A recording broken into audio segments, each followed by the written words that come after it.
Good evening. Welcome. My name is Robert Boggs, and I'm the program chair for the Historical Committee, which I sometimes call the Hysterical Committee, but anyway, here we are. Welcome, so glad you came. Our presenter this evening is Jim Stella, who is a member of the Society. I have his bio. I memorized it. He moved here he retired from manufacturing. He was a manager of several manufacturing facilities. He retired to Greenville County in the year 2000 and built a house right in the center of the Dark Corner, from which his interest in the Dark Corner came. I guess he wanted, like all good immigrants, he wanted to know where he had landed and what the things that distinguished it were. So in the event, he has produced 3 books. They're all for sale back there at the table, and some of them I noticed are signed. So if you'd like to have signed copies, that they are available for you to purchase. We can take credit cards, and we prefer to use that. So in any event, am I leaving anything else that's significant? We're so very glad you came. We're so very glad he is willing to give his expertise to us on the subject of the women of the Dark Corner. So please join me up.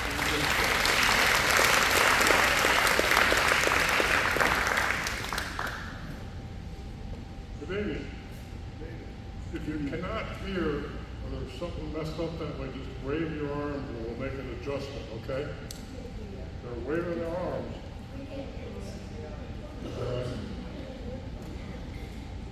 How's that? Okay. There we go. I talk better sitting down, yes. I'm going to start by asking you 3 questions. Okay? How many of you are here tonight to learn about the Dark Corner? Okay. How many of you are here to learn about my expertise about women? No. And the third question is, how do I have any credentials to talk about either of those subjects? Well, when I moved to the Dark Corner in January of 2000 as a retired engineer, I lived on the top of Glassing Mountain in the heart of the Dark Corner. I immediately started hiking, reading, and asking questions, mainly because I looked like a Clogback Mountain, and I wasn't allowed to go up there. It wasn't allowed because it's in the watershed, and Greenville Water protects it to protect your drinking water. What I learned was that the area in recent history, the indigenous inhabitants were Cherokee. And in 1663, England claimed the Carolinas. They created a royal colony of South Carolina in 1729. And of course, as the English settlers moved in, there was conflict with the Cherokee, and a series of Indian wars and treaties took place. And in 1777, Cherokees pretty much had seceded most of South Carolina. If you look at the progression of those secessions, the main one was the second area in blue. And if you look at between the second area and the red area labeled 8, that straight line is the exact boundary between Spartanburg and Greenville County today. And by the agreement when they gave up land was that no English settlers would cross over those English settlers. They cheated. And so there was continuing conflict. If you were observant in the Greenville Journal this past week, our good friend Dennis Chastain wrote a letter about the next major conflict, an article about it. And that started in 1776 with a deputy commissioner of English Indian Affairs goaded the Cherokee into making a tax on the settlers in Virginia, North Carolina, and South Carolina. If you're interested in our history, I would suggest you get a hold of that article. Well, the settlers panicked. They raised a militia of over 1,000 people with a mandate to eradicate the Cherokee. And they had a scorched earth policy, and by the end of that, the Cherokee were soundly defeated and negotiated the secession of the number 8 area in red with the Treaty of the Goods Corner. Later on, after the Revolutionary War, South Carolina had a massive war debt. They didn't have the money to pay the soldiers. So what they did is they gave them IOUs. Sounds like a government IOU. Won't go to that. They said, hey, we got an opportunity. We now own all this land that was previously Indian land that no English settlers had titles to. And they used it to pay off the indentures to both the foot soldiers and the officers. They took this vast land, they sold some of it, they gave it to soldiers based on their rank. To give you an example, a captain or a colonel would get 600 acres of prime land into what is today downtown Greenville, whereas the Scotch-Irish infantrymen would be given 100 to 200 acres up in the mountainous area with all the rigors associated with trying to earn a living there. Greenville County's northeast corner contains Glassy Mountain Township, and it is a remote area. It became known as the Dark Corner. Why did that happen? Well, as always, South Carolina in the 1830s was a leader in defying the federal government. They were trying to pass a law called nullification. It said any law that the federal government passes that we don't like, we don't have to follow. However, the people in the Glassy Mountain Township voted 169 to 1 against the Nullification Act. And when a speaker was speaking to them about how stupid they were voting against this, he said, you know, you people are in the dark corner. Well, that made the newspaper, and the name stuck. An independent spirit and isolation reinforced this perception. Moonshining and local mountain justice cemented the distinction. As I mentioned before, both Hogback and Glassy Mountain are in the heart of this undefined but real area. Remember I told you I had a fascination with Hogback? As I figured out ways to get up there, I won't tell you how, and talked to the locals, I learned more and more. I learned about lumber, large lumber companies, land developers, golf courses, moonshine. And Al Capone once visited the golf course up there at the top of Long Meadow. Well, it turns out that isn't true, but it makes a good story.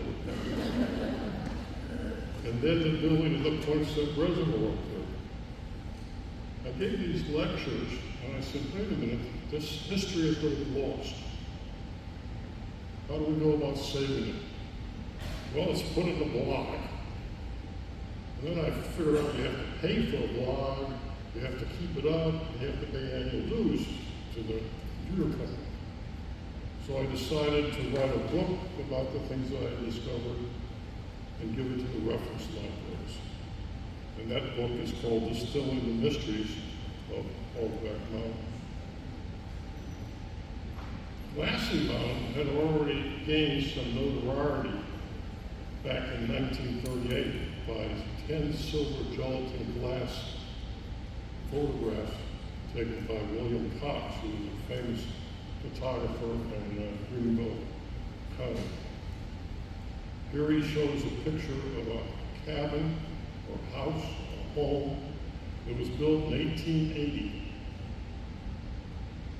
And it survived all the way to 1995. You can see the family in front of it is a family of Rufus Plummer. It's made of cedar, approximately 18 feet by 18 feet. And they had, as I remember correctly, 9 children living in that wall. But the life on Glassy Mountain during this period stood still. There was no electricity.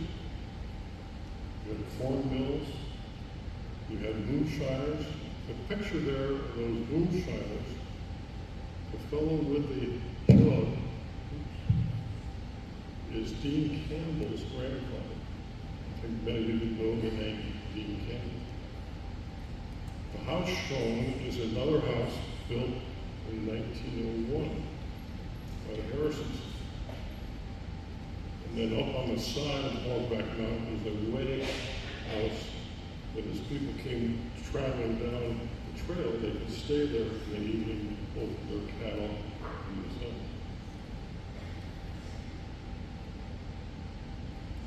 The locals eked out a living by farming the mountain. And here's a picture of the Glassy Mountain area in 1914. You see any trees on it? They had cut them all down because what they would do is they would farm a plot of land for about 8 or 9 years, and they would deplete the soil. They did not know about fertilizer. So what was the easiest thing to do? Cut down some more trees and move on to another plot of land. They used oxen because they were more reliable than donkeys as far as plowing, as far as when they would run into a rock. The picture there is a picture of 4 of the Plumley sisters, which we will talk about, farming corn next to the large rock on the Glassy Mountain. Now, there was mutual respect between men and women. There had to be for a family to survive with these large families. The husband was responsible for protecting the family, killing game, while the wife was in charge of keeping up with doing the cooking. There you can see Lulu Plumley washing the laundry. Marriage was a partnership based on survival. Farming, hunting, and cash generations being the man's job, and child's care and home duties the wife's. The large families provided needed labor source. Girls married at a very young age. I mentioned moonshine. Well, there was an economics associated with distilling. Grain was a limited source of cash, getting about 50 cents a bushel. But if you converted it into white lightning, you could get 1 to 2 gallons, 3 gallons, at a price of 1 to 2 gallons, $2 per gallon. It was a lot easier to transport. That was over a 600% increase in price. Oh, excuse me.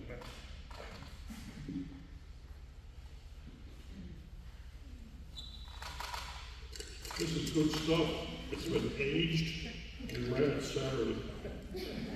We're gonna pass that around.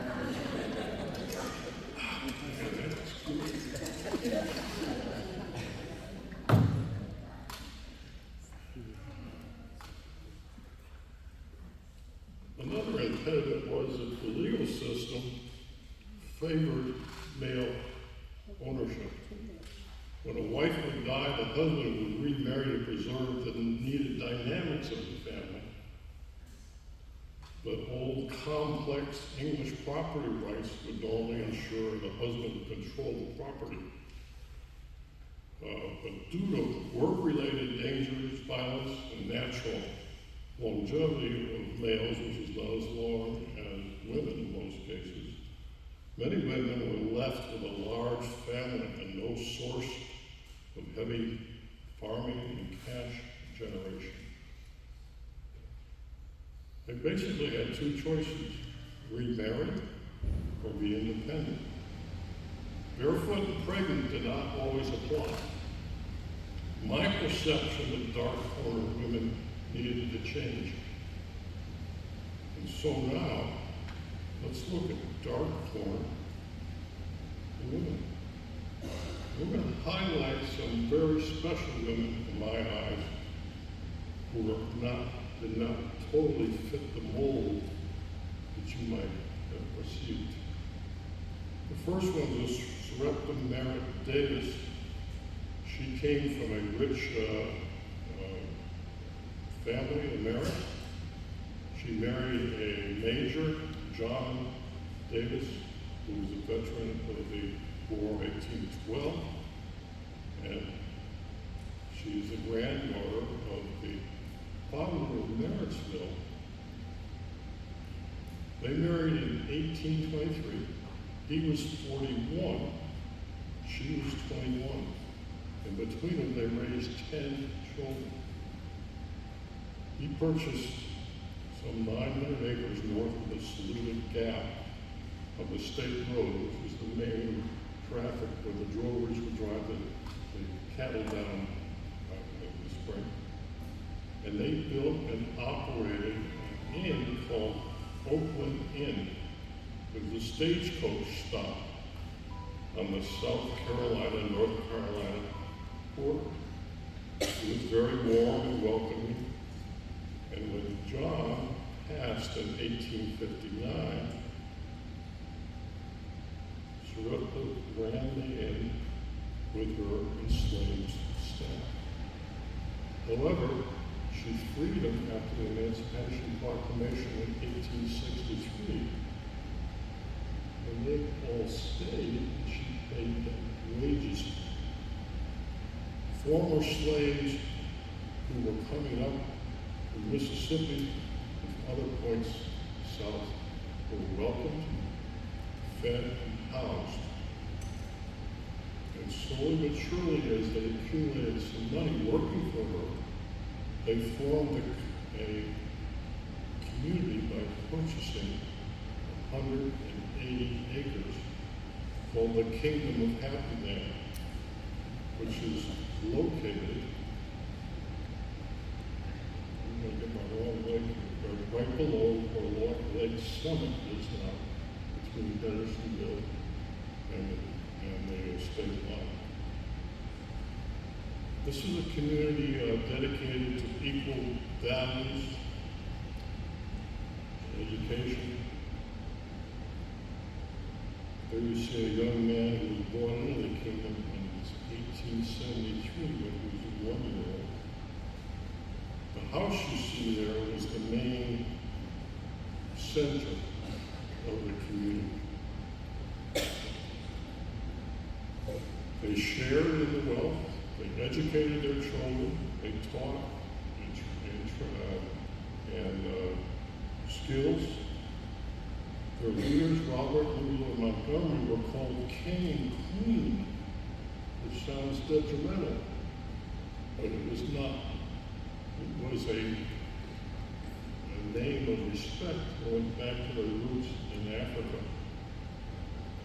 They cultivated and sold this farm goods, provided skilled labor up into Hendersonville, sold weavings, and had a special medical tonic which was used for rheumatism relief. After initial growth, the community started to decline. And of course, the white man forgot to tell them something. You need to pay property taxes. So they went to court and stole the land from people of Happy Valley. I mentioned Scrivener Mary because of her vision and passion. It was a true light shining in what is sometimes called a dark corner. Born in Gosnell, Plumley, born in 1840, married John Plumley, and they raised 9 children in the North Saluda River enclave. That is an area that's flat between Lassie Mountain and Hogback Mountain. Put into perspective, John was a witness to the killings of Messina and Josh Howard at the famous Mountain Hill Baptist Church shootout on August 23rd, 1891. He passed in 1900, and I would assume this is a picture of mourning at the time of the shooting. She was the matriarchal head of the Plumley family. When she passed on August 22nd, 1836, she was 96 years old. This is a picture with her and 5 generations of her descendants in that photograph. Another woman who was noted was Millie Pruitt. She married Barry Emery when he was 32 and she was 21 in 1891. They raised 9 children. See a sort of continuing number of 9, 10. They were large families. They too lived in the headwaters of the Saluda River enclave between the 2 mountains. 2 of their daughters married Plumley brothers on Lassie Mountain. We'll talk a little bit more on that in a bit. If you look quickly, at this photograph of their picture with their son George, you see the funny way Barry's holding his hand? That's because it had a rifle in it. But she insisted upon that rifle being painted out of the photograph because she didn't want to have her family associated with violence. So I salute her as someone who was not afraid to insist on removing this reference to violence. Rebecca Haygood is from the Haygood family. She's the oldest sister of Colonel Benjamin Haygood, who owned over 5,000 acres of land beyond the Haygood Mill in Pickens, South Carolina, and developed Caesar's Head Village and Hotel. It was a South Carolina center. Direct descendant of the Haygoods, Inez, sitting right over there. She was always been very helpful, helping me gather information about the dark corner in the Haygood family and Saluda. Getting back to Rebecca, she married John Hightower at age 46 in 1827 when she was age 41. It was a union between 2 wealthy families. It was a loving marriage. The only child that they had between them did not survive. So now Rebecca was faced, when John passed in 1845, with this inherited land and wealth. But under South Carolina law, she could not own property. She made her brother, Benjamin, the legal trustee, and petitioned the court for the right to own the property. And paid $5,000 for this title. However, that did not come into play because an arranged marriage between her and Colonel Wilson Barton took place in 1849, who was supposedly a wealthy landowner with 7 sons. He owned over 6,000 acres above Marysville. But she didn't know for sure, and she created a prenuptial in a time when there was no such thing as prenuptials.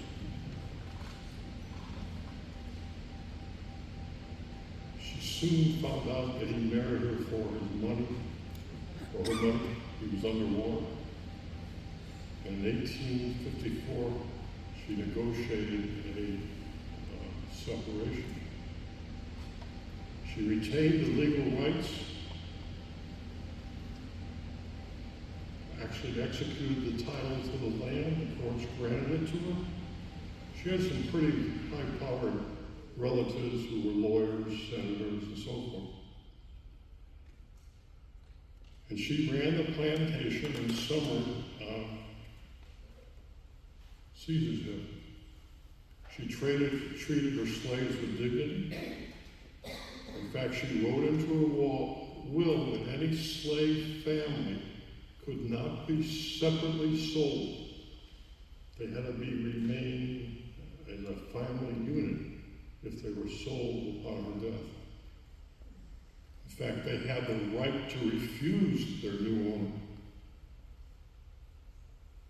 She shared her gravesite. This is a gravesite that's over down off of Beaver Dam Road. And she was known as Aunt Rebecca to all. She lived a high life. She had a carriage and a footman and so forth, but she was always kind and nice to people. I salute her because she fought for women's and family rights for all. Hilda Gosnell Bridgman lived on Glassy Mountain. She married John Bridgman around 1892 at the age of 23. They had 4 children, losing 1 at age 3. I never understood this photograph because she sure has more than 3 children in it. Whom I question. He passed just before the beginning of World War I, the entrance of the United States in 1915. At that point in time, where the Bridgmans lived was on Glassy Mountain. They had 100 acres, and that was being leased by the government as a firing test range for training soldiers to go over to France. So she was now faced with raising a young family and facing eviction from the land. She moved into Greenville, raised a family in Greenville, and sold the property. Martha Lindsley Plumley was known as the matriarch of Glassy Mountain Plumleys. On March 5th, 1919, son Johnny purchased the summit of Glassy Mountain. It was 100 acres for $300 that he bought from J.P. and Nancy Harrison, which included a house that was built in 1901. By the way, $300 was a lot of money in those days, but the Plumley boys were pulling down that much poor moonshine oil because they had figured out that if they could get it in the Greer, they could double the price, versus making people coming up into the dark corner of the line.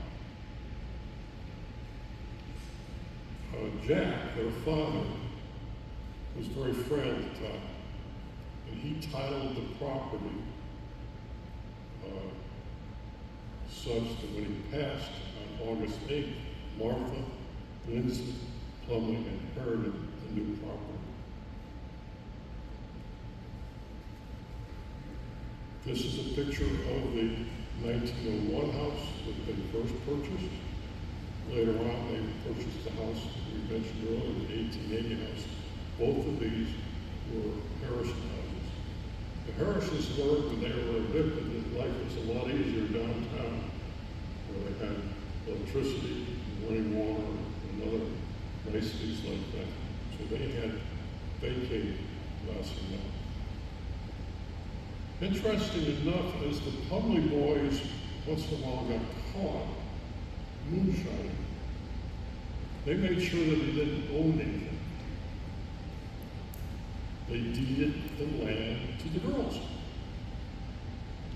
So that when they tried to confiscate the land from them and pay the fines, they would say, I don't own any property, but they always had $300 or $400 in their pocket that they could put right out and pay the fine and then stay out of trouble that way. Now, Jim and Rosa was an Emory, purchased with moonshine money the A.J. Pruitt house, which is at the base of Glassy Mountain.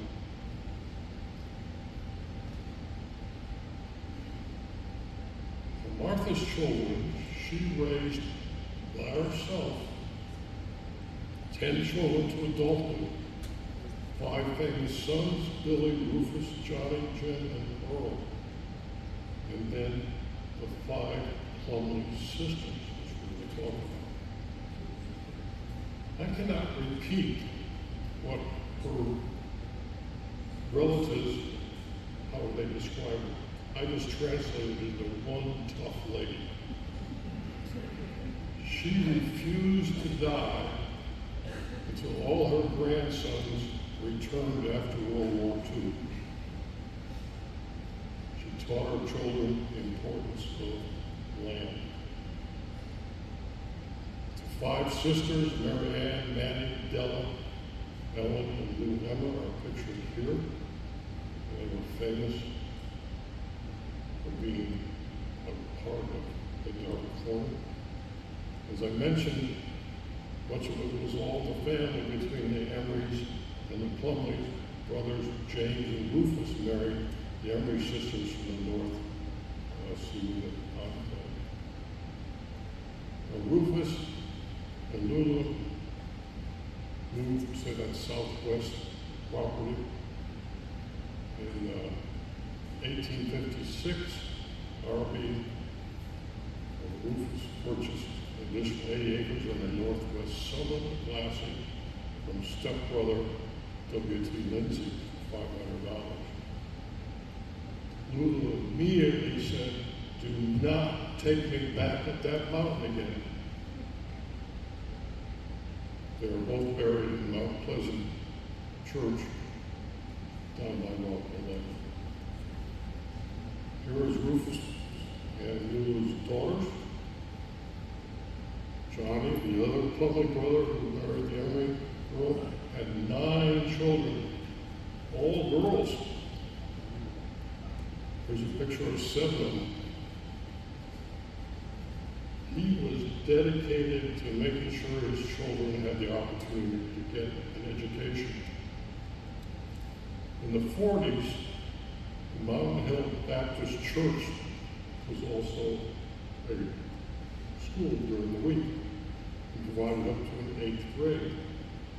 The Greenville County Bookmobile would make visits up there and deliver books, but that's where the education went. Johnny negotiated with the county that he would run a bus to Glassy Mountain down to meet the school bus at Robinson Store.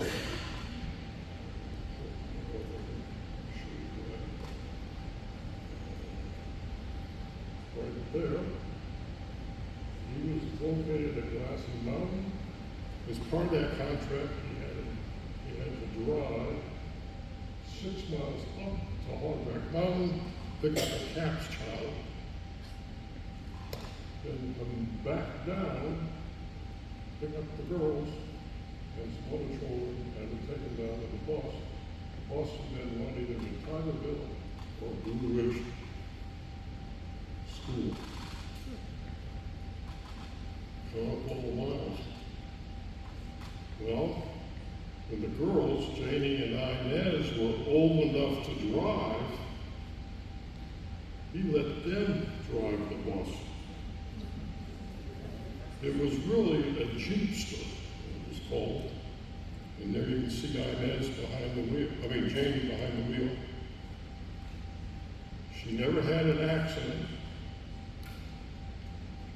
Got ran off the road several times. You saw the picture of the road in the picture. That was one of the better sections. She was run in the ditch one time by someone coming up in the other direction. The only time that she really got in trouble was they had a major rainstorm, and the Jeepster got flooded out of the rain, and they had to walk 8 miles back home in the mud. Here's a picture of them rendezvousing with the school bus at Robinson School.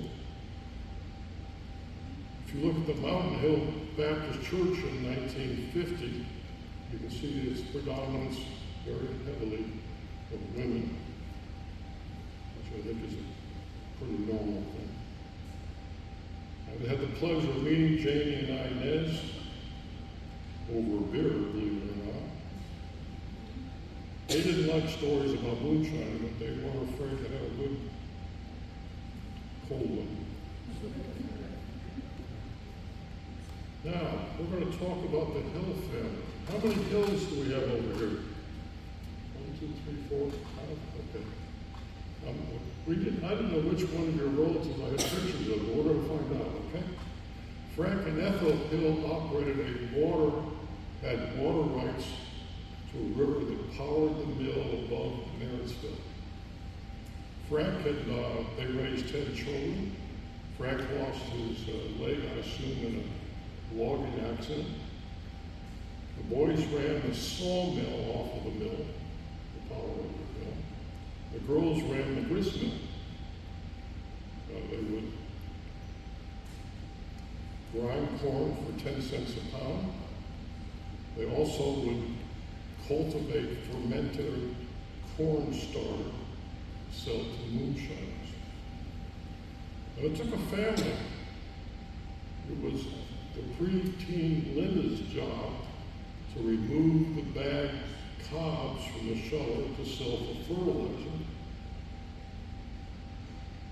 Is that you? That's you? Why don't you stand up and say hello to everybody? Sweep up the dust, but they said you were a damn good cook too, right? Yeah. Okay. There's a picture of her sitting next to her mother during the last run of the mill before it was demolished. That was published in the Greenville News. And that wheel that you see in the entrance to the chlorination plant at the North Saluda Point Reservoir was one of the gravy wheels, the other one's on the other side.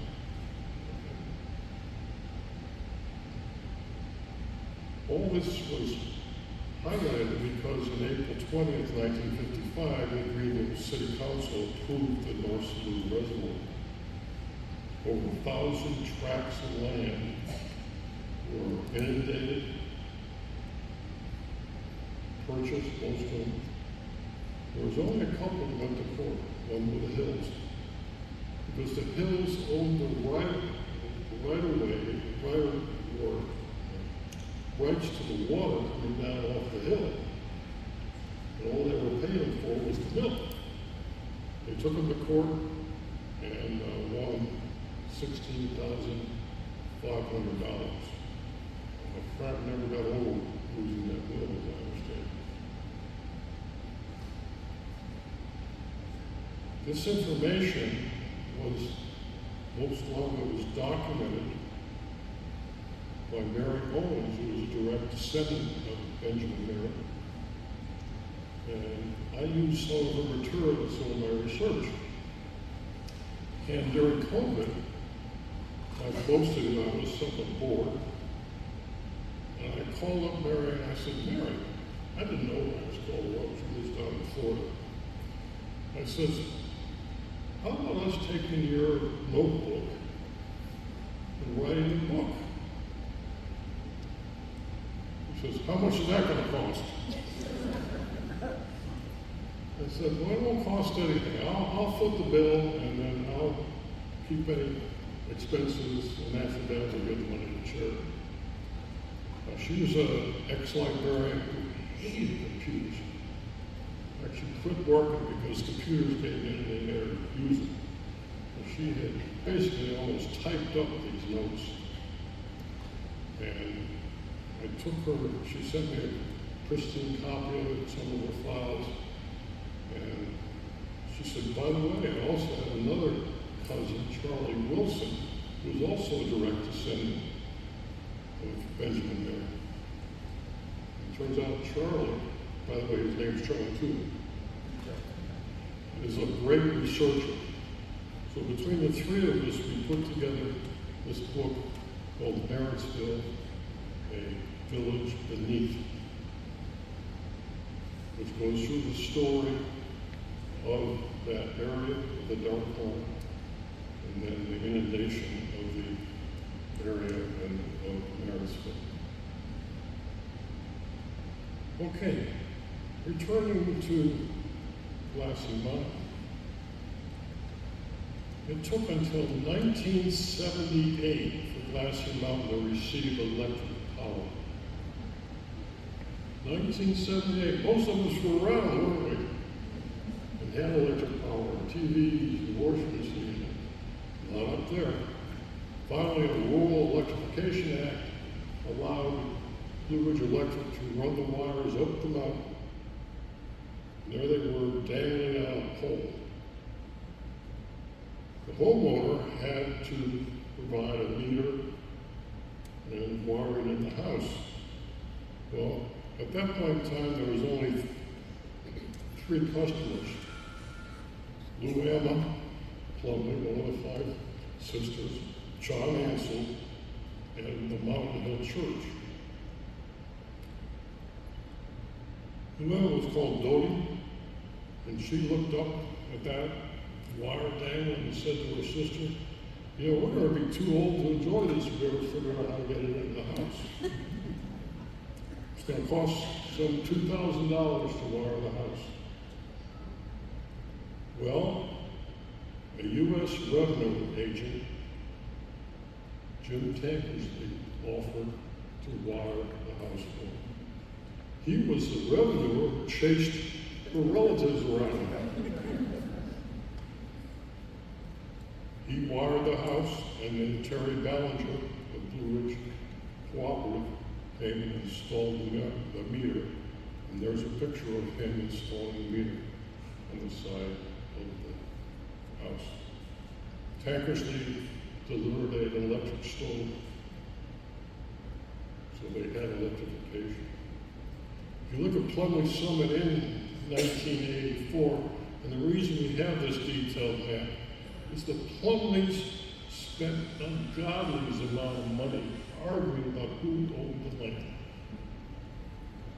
They would spend $400 in lawyers' fees to argue over $200 worth of land. It was important for them to get it right. And if you look at that map there, let's see.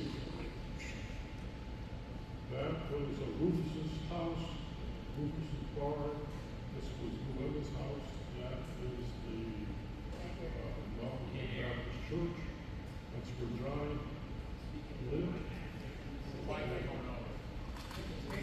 Can't hear you when you're looking at the screen. Oh, okay. All right, I knew this. Right. That was Rufus's house, his barn.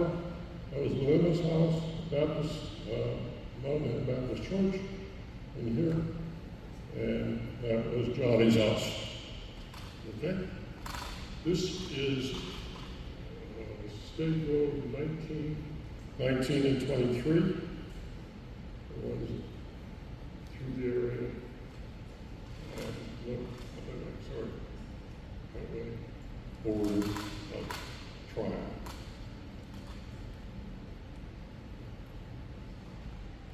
Now I mentioned Luema was also called Luema. She was the youngest sister. She lived all her life in that Harrison house that was built in 1901. She was a proud block hater.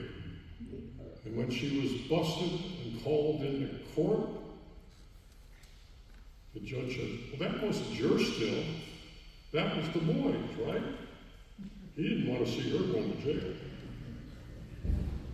He said, no, that was my still. No, it was one of the boys. You were just taking your lunch to him, right? No, it was mine. I made good whiskey. Well, he worked out some sort of deal and she got probation. By 1992, Plumbings had sold almost all the land on Glassy Mountain to a developer by the name of Jim Anthony. She and John Ansel were the only Plumbings left living on Glassy. The only people left living on Glassy. She always spoke her mind, and she was not leaving Glassy Mountain. Her cabin was the last to sell. It was visible from the new Plumbing Summit Road, and I drove right by it in 1995 and didn't even notice it. I hadn't lived up to it. There was a story that she would always sell if she was given a Coke machine to put on her porch. That, like Al Capone, is an untrue story. Down at the bottom of the mountain, Sylvia Pittman ran Pittman Rock Company with her husband, Junior Pittman. He was a master rock mason, collector of Model T Fords, and a summary court judge. He was reported to be illiterate. Sylvia read the legal documents for him and advised him what he should do. She learned to be a master of rock mason and a skilled auto mechanic. You can see her here messing with a carburetor. She continued the family business when he passed in 2002. Earlier in May of 1991, they visited Luella Cleveland. Here you can see them making a rock wall for the sign at the Cliffs of Lassie. Here you can see them talking with Luella. They had driven up in one of his Model T Fords. And here you can see a picture of what they found up there. Notice one thing. The porch is full of electric appliances. Not plugged in, not running. And there's no refrigerator running, and there is the ice house back in operation.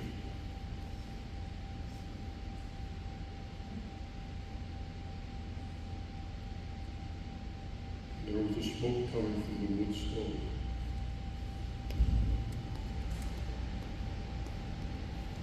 Now, this is a picture of the house that showed on Channel 4 News, WYFF4, promoting Lassie Mountain as a housing development. These are some of the pictures off that interview. You can notice that the developers cleaned all the broken electric appliances away and cleaned the joint up. Now, I'm going to play her talking during that interview. And in the middle is going to be Dan Batson going to be talking. I'm sure many of you know him. But unless your ears are better than mine, trying to understand what she's saying is a real chore. So I'm going to translate the best I can in Northern English what she said. She speaking, saying, he said, you know you cannot go to heaven. I told him, how come I can't go to heaven? He said, because you have too much heaven right here to go up there. Later on, when asked about the new construction of our house, well, there's some noise. We no longer have all them bikers and dopers. Here is the interview of Luella Plummer. The fight over Glassy Mountain is raging all around her, but Luella Plumley keeps right on going on her little piece of heaven on earth. Now he said the other, he got talking to me. He said, oh, he said, you can't go there. I said, well, how come I can't go there? He said, well, you had too much heaven, you had to go up to. Glassy Mountain. It's bred generations of mountain people as unique to the upstate as the mountain itself. They are highly independent, or have been in the past. And they look with things they don't know about most of the time with suspicion. But at the age of 81, Luella Plumley is embracing progress. She sold most of her land at the top of the mountain to Cliffside Glassy developer Jim Anthony. So it's not quiet anymore because of the workers? She's putting up with a little noise from workers for what she gets in exchange. It's bad and now it used to be, so we don't have a little person something for it. Many who actually live. I think that interview was pure gold. And by the way, if any of you ever want to do something like that, I'm more than happy to share. I have a much lengthy talk. Now, Jim Anthony needed to buy that property because it was smack dab in the middle of his development. Whoever would not take any kind of charity or something. And he worked out a deal with her that when she passed, it would be $10,000 an acre, which was 20 times the going price. And also, she would have to keep track of the temperature every day. Now that is not the actual temperature gauge, I photoshopped that one in. So that when people came up and wanted to know what the temperature was on Glassy Mountain, she could pull up this log and show them the temperatures on by different days. Now when she passed in 1993, John Ansel dismantled the house, figuring there had to be a lot of money that she had gotten from these sales, and never found it. The house passed the cliffs on November 21st, 1995. Now, Luella is forever watching over her Glassy Mountain. If you look at her graveside, she was born June 2nd, 1911, but there is no date of death, because she still continues to watch Glassy Mountain and the dark corner. I thank you.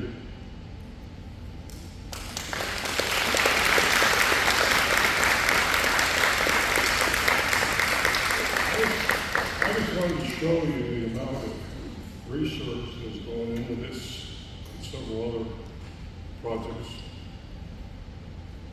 All these people have been helpful, willing to share, some of them right here in this room. But there's more. There's an amazing amount of material. It's not easy organizing. I tried to organize the Hightowers. That's Jerry over there. They all intermarried, and I couldn't keep it straight. They all have the same name, so I gave up writing books. After writing the first 2 books and then doing this additional research, left out the documentation of Glassy Mountain and the Salula Valley, where the Valley, Cliffs Valley yesterday. So we completed the trilogy by writing Dark Corner Journey. It talks about many of the families, the lumber tycoons, moonshining, and it recognizes the role of women in the Dark Corner. I like to think about the three books as a trilogy to talk about the heart of the Dark Corner. Hogback, Marrittsville, Glassy, and North Sliver, River Valley. The books are available. We don't make any money. Once we liquidate our expenses, the money goes to charity. In fact, any book purchased here or at the museum, a donation is immediately made to the Travelers Rest Historical Society. So I don't know how we're doing on time. That's not bad. 2 minutes. I'll be happy to entertain any questions if there is any.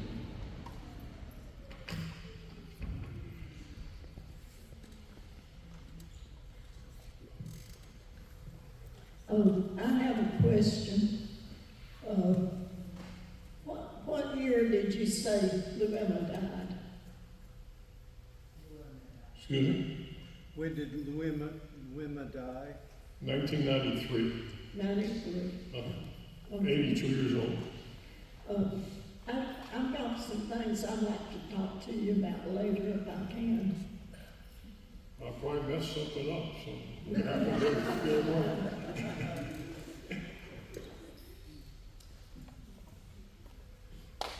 Okay, thank you.